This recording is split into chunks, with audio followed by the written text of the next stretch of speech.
This book is so intense that the Chicago Public Library stamped it with a disclaimer saying it's only for adult readers. I'm gonna be honest, that makes me super excited to read the book. Argo Font Book Review, Argo Font Book Review. Our narrator is Dr. Steve Mason. He's in Hollywood after spending several years researching rare diseases in Asia. Steve is surprisingly racist for someone who dedicated his life to helping foreigners.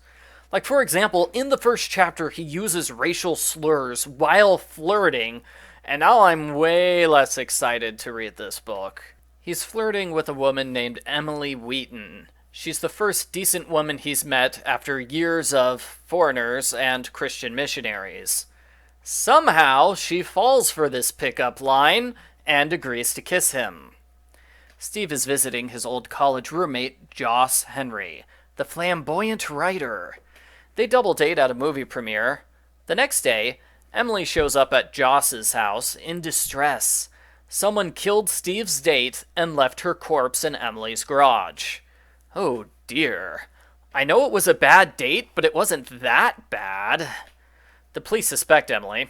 Dr. Steve helps cover for her by cutting her arm.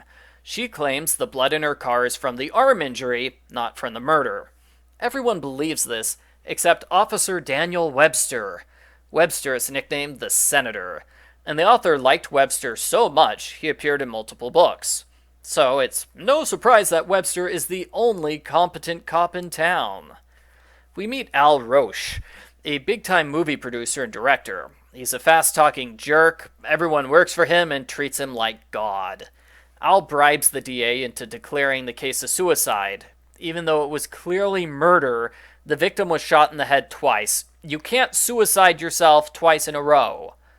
Dr. Steve is mad that the murder is being covered up. He's disgusted with Joss and Emily for going along with the scheme, which is a little weird considering that Dr. Steve faked an injury for Emily. He's in the cover-up just as deep as she is. Steve avoids Emily for a while, which causes minor drama. There's a happy resolution. He realizes he's being a jerk and apologizes, while she decides to tell the police to get back into his good graces. They're both happy that the other one did the right thing. Steve invites Emily to dinner. He tries sweet-talking her, and she says it sounds like he's giving her a prescription. She likes it, though. Steve is a breath of fresh air compared to the other guys in Hollywood who try to impress her with dramatic speeches and pleas, and some of them sexually harass her. So it's no wonder she likes the virtuous Dr. Steve best. Daniel Webster returns. Even though the case is closed, he plans to keep investigating in his spare time. He explains the victim was blackmailing someone. She left behind a post-mortem letter to be sent to Joss in case she dies. A bit of an odd decision, if you ask me. Yeah, she double-dated with Joss, but not as his date. Why does he get the top-secret blackmail information? Well, Joss gets the letter. He decides to use the blackmail information to get himself a promotion. That's a terrible decision, really. The last person who tried blackmailing ended up dead. Joss's girlfriend of the month is Gloria Gerard. She's the reason this book is for adults only. She repeatedly tries to seduce Dr. Steve, using a skimpy swimsuit, sexy nighties, and skinny dipping. She also gives Steve alcohol, but just like the So Blue Marble, the characters in this book drink so often, I can't tell if Gloria gave Steve an excessive amount or not. Gloria tells Steve her life story, then openly kisses him on the mouth. That's when Al and Emily show up. Emily gets mad and refuses to give Steve a chance to explain. Al and Gloria don't seem to care, because everyone in Hollywood is fooling around with each other. At lunch, Joss and Gloria link arms and drink from each other's glasses. Joss collapses from cyanide poisoning. He's rushed to the hospital in time, and Al covers up the attempted murder by pretending Joss passed out drunk. When Steve accuses Al, Al hits him with brass knuckles. It sounds like Al just happens to carry brass knuckles with him at all times. Webster thinks of a complication. Joss was poisoned from Gloria's drink. Either she was the intended victim, or the culprit knew in advance that they would trade drinks. The culprit sends Steve an album called Get Out of Town, with a bullet attached. This launches a minor subplot where Steve tries to get a bullet from the murder. Al tries to fool Steve with the fake bullet, which is in a bag in his pocket. It sounds like Al just happens to carry fake bullets with him at all times. Al orders one of his bodyguards to tail Steve. Steve gets the real bullet from a Dr. Max Lecro.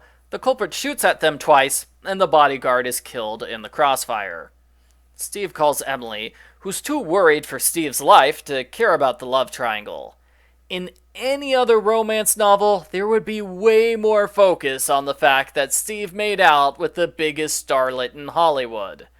Gloria gives Steve a dirty phone call, and the culprit shoots at Steve from the guest house.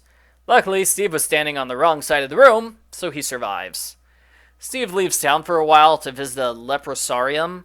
The doctor there says Max Lecro found a cosmetic cure for leprosy.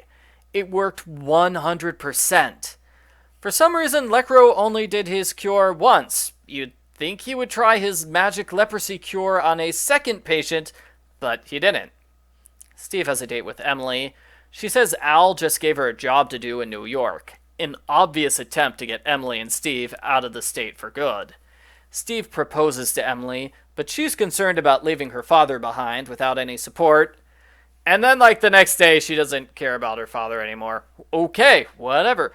The culprit repeats the trick of hiding in the guest house and shooting at Steve when he's on the phone. This time, Joss is killed. Webster suggests using Joss's death as a bluff. He can pretend Joss is alive in hopes of tripping up the culprit. This good idea ends up being a waste because absolutely no one wants to talk about Joss. Poor Joss. Webster and Steve go over the case. They double-check everyone's alibis for all 4 murder incidents. Emily and Gloria are cleared because they called Steve right before the shots from the guest house. 3 pages later, there's a mess up with the phones. This reveals the guest house has a totally separate phone line from the main house. Clever readers should be able to see where the author is going with this. If I was the editor, I would have moved this scene elsewhere. It's a culprit giveaway to talk about the extra phone line immediately after giving the alibi she was on the phone. Emily and Steve make plans for their marriage, and everybody attends a party at Gloria's house. Max Lecro is feeling bad, so he switches seats with Steve. The lights are turned off when a cake is brought in. When the lights come back on, Max has been stabbed. Steve rushes Max to the hospital for emergency heart surgery. With his dying breath, Max says to check his leper files. Steve puts all the clues together at this point. The culprit is Gloria. She's the leper who was cured by Max. She killed the first victim to keep her disease a secret. She killed all the others by accident while trying to kill Steve. She gave herself an alibi with the phone call, when in reality, she wasn't calling from her house, she was calling from the separate line in the guest house. Gloria commits suicide. Steve punches Al good before leaving with Emily. They don't look back. The end. Post-book follow-up. The alternate title for this book is Death Looks In, which is a much better title. Lazarus number 7 refers to an extremely minor subplot. It's unnecessary and morbid. I suspect this grotesque was added to the book to boost sales, in the style of 1942 Pulp Fiction.